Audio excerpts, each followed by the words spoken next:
Kita kembali dipermudah dengan tema efektivitas fakta integritas. Tadi sebetulnya pemirsa kalau menyaksikan Gong Ruwai sudah ada bahasan sedikit tentang fakta integritas yang disajikan dalam Gong Ruwai tadi. Namun saya harus mereview ulang seperti apa isi fakta integritas. Ada beberapa poin penting yang saya kira untuk membuka dialog kita pada malam hari ini. Yang pertama, isi fakta integritas itu komitmen pimpinan, karyawan, institusi publik untuk tidak menerima atau meminta suap, hibah, dan bentuk lainnya. Yang kedua, komitmen peserta lelang atau kontraktor untuk tidak memberikan atau menawarkan suap, hadiah, dan bentuk lainnya. Kemudian komitmen penyelenggaraan institusi publik dan kontraktor terhadap partisipasi masyarakat. Lalu komitmen penyelenggara terhadap adanya pengawasan independen, komitmen pada transparansi dan akuntabilitas. Nah, ini salah satu beberapa poin yang termaktub dalam fakta integritas. Nah, saya ke Ibu Sumiati dulu. Sejauh mana sejak ditandatangani 28 Desember 2011 lalu, kawan-kawan di Pemkot menerapkan fakta integritas ini, Bu Sumiati? Baik, terima kasih.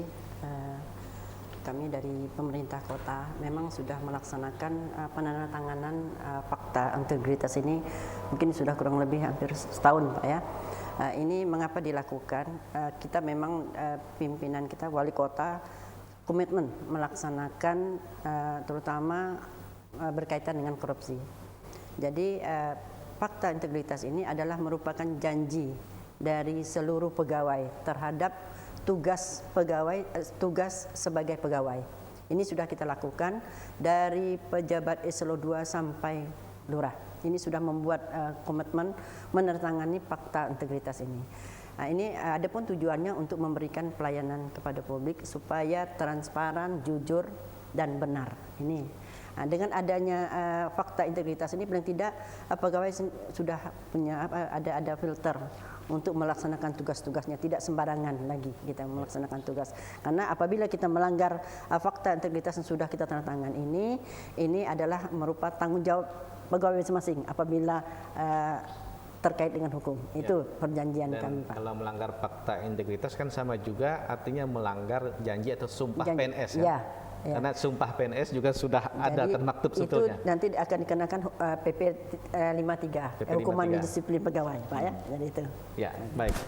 Saya kira ini menarik Pak Iskandar. Nah, kawan-kawan di Transparansi Internasional sebagai mitranya Pak Iskandar di Pontianak ini, bagaimana awalnya bisa mengusung fakta integritas ini hingga diterapkan oleh Pemkot Pontianak?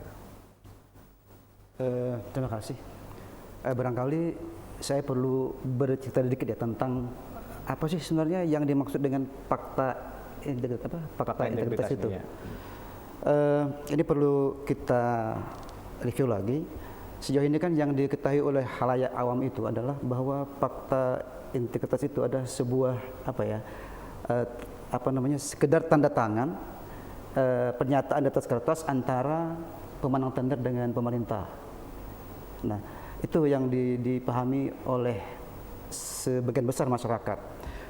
Yang kita usung ini bukan hanya itu, jadi bukan sekedar tanda tangan di atas kertas. Jadi fakta integritas yang kita laksanakan ingin diterapkan adalah fakta integritas yang di dalamnya itu ada keterlibatan masyarakat sipil sebagai yang mengawasi lah kegiatan ini, khususnya di dalam hal pengadaan barang dan jasa pemerintah. Itu. Kemudian kenapa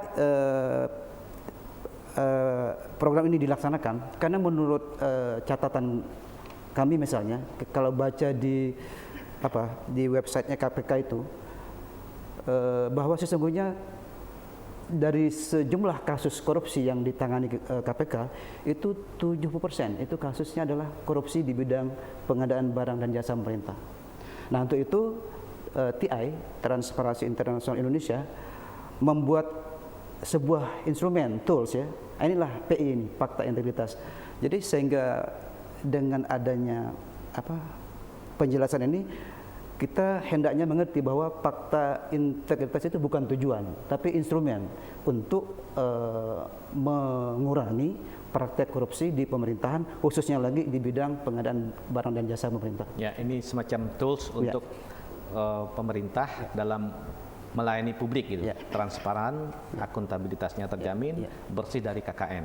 Nah, kalau kita melihat juga di berbagai negara, fakta integritas ini juga dimodifikasi di semua negara, dan kalau tidak salah justru bank-bank besar seperti Bank Dunia, Asian Development Bank juga mengakui tools ini. Nah, sejauh ini kalau di Kalimantan sendiri, Pak Iskandar, berapa kota atau berapa Pemda yang sudah melaksanakan? Karena kami bekerja sama dengan TI, Transparency International Indonesia. Sejauh ini yang saya ketahui di Kalimantan itu sudah ada 3. Pontianak ini yang nomor 3. Pertama adalah Banjarbaru di Kalimantan Selatan, kemudian juga ada di Balikpapan, Kaltim. Jadi baru 3 kabupaten kota yang melaksanakan ini. Ya. Bung Giring, ini kan baru 1 tahun lah, hampir 1 tahun. Kalau menurut pengamatan Anda dan sepengetahuan Anda mewakili mata masyarakat gitu sebagai pengamat sosial, sejauh mana Anda melihat fakta integritas ini sudah tersosialisasikan ke masyarakat? Karena seperti Pak Iskandar katakan, salah satu indikator bahwa fakta integritas ini bukan hanya ditandatangan di atas kertas, tetapi juga harus ada keterlibatan masyarakat. Ini bagaimana menurut Bung Giring? Oke, terima kasih. Selamat malam pemirsa Proyek TV di rumah. Yang jelas fakta integritas ini semacam sebuah bentuk etiket baik dari Pemkot ya, dalam hal ini dalam konteks keterbukaan, transparansi, dan dalam konteks pengadaan barang jasa pemerintah kota dalam hal ini. Nah, dalam konteks sejauh mana masyarakat mengetahui itu, saya kira tidak banyak masyarakat yang tahu sebetulnya ya. Ya, apalagi barangkali ini lebih berbasis kepada media-media yang bersifat elektronik ya. Nah, tetapi kita harus memastikan seperti apa sebetulnya implementasi dari komitmen Pemkot dalam bentuk fakta integritas ini dilaksanakan begitu ya. Dalam hal ini diharapkan harus ada sebuah entah lembaga, entah apapun yang namanya yang bersifat independen dalam kerangka untuk mengawasi, mengontrol atau apapun namanya itu ya. Dari segi keterlibatan atau partisipasi peran serta masyarakat, khususnya Pemkot Pontianak sini. Oke, baik. Bung Giring, Pak Iskandar, dan Bu Sumiati, kita jeda sejenak, dan pemirsa Anda jangan kemana-mana, tapi kita angkat dulu telepon sebelum kita jeda berikut ini. Silakan Anda interaksi di 88 1983. Silakan. Halo. Halo, assalamualaikum warahmatullahi wabarakatuh. Waalaikumsalam. Dengan siapa ini Bapak? Di mana? Dengan Pak Bambang di Jeruju Besar nih Pak. Pak Bambang Parwasal. Pak Bambang di Jeruju Besar. Oh, Jeruju Besar, maaf. Silakan Pak Bambang. Saya ingin ajukan beberapa pertanyaan.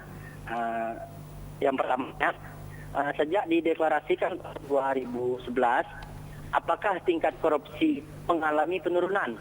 Ya. Dan korupsi di bidang apa saja yang berkurang? Terus pertanyaan kedua, apa acuan dan tolok ukur dari efektifnya fakta integritas ini? Ya. Bagaimana cara masyarakat mengetahui bahwa fakta integritas ini dijalankan sebagaimana mestinya?